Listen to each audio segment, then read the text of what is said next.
SIR এর কাজে যুক্ত বিএলওদের স্কুলে ফেরার নিদান। প্রাথমিক ও হাই স্কুলের শিক্ষকদের বিদ্যালয়ে ফেরার নিদান দিয়ে নোটিশ ঝোলানো হলো পঞ্চায়েত সমিতির তরফে। এই নোটিশকে কেন্দ্র করে শোরগোল উত্তর 24 পরগনার দেগঙ্গায়।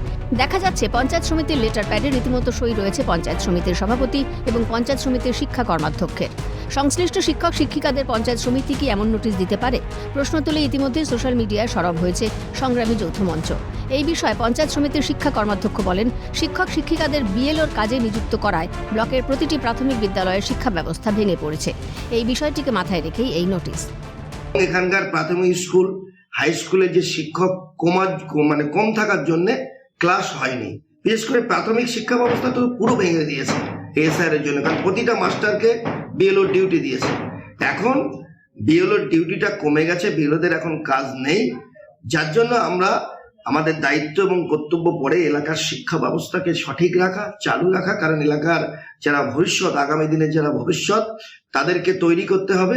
আগামী দিনে আমরা শিক্ষা ব্যবস্থাকে আরো ভালোভাবে করার চেষ্টা করছি। নোটিশে স্পষ্টই বলা হয়েছে, বিএলওর কাজে নিযুক্ত শিক্ষক শিক্ষিকাদের নিয়ম মেনে স্কুলে হাজিরা দিতে হবে। বিএলওদের কোনো কাজ থাকলে সেটা স্কুল সময়ের পরে করতে হবে এবং বিএলওর কাজে অন ডিউটি থাকলে সরাসরি আধিকারিকের চিঠি দেখাতে হবে। বিষয়টি প্রকাশ্যে আসতেই সরব গেরুয়া শিবির। বিজেপি রাজ্য কমিটির সদস্য তরুণকান্তি ঘোষের কটাক্ষ, যারা এই নোটিশ দিয়েছেন তারা হয়তো নিজের অধিকার সম্বন্ধে অবগত নন। আমরা ভারতীয় জনতা পার্টির পক্ষ থেকে তৃণমূল পার্টির কাছে এটা বলতে চাই যে আপনারা যাদেরকে পদে বসাচ্ছেন তাদের আগে একটা ক্লাস করেন যে তাদের কি করা উচিত, কি করা উচিত না, কি করতে পারে, সেটা নিয়ে তাদের আগে অবগত করান। এরকম একটা বিষয়ে তারা যে চিঠি দিল, এই চিঠি দেওয়ার অধিকার তাদের আছে কিনা? সবটাই তৃণমূলের দল বা সবটাই তৃণমূলের দলের কর্মচারী বলে কর্মী যদি বলে মনে করেন শিক্ষকদের, তাহলে তো মুশকিল। যদিও নোটিশের বিষয়ে শিক্ষক শিক্ষিকাদের তরফে মেলেনি কোনো প্রতিক্রিয়া। তারা এখন কি করবেন, তারা কি স্কুলে যাবেন, তা নিয়ে মেলেনি কোনো সদুত্তর।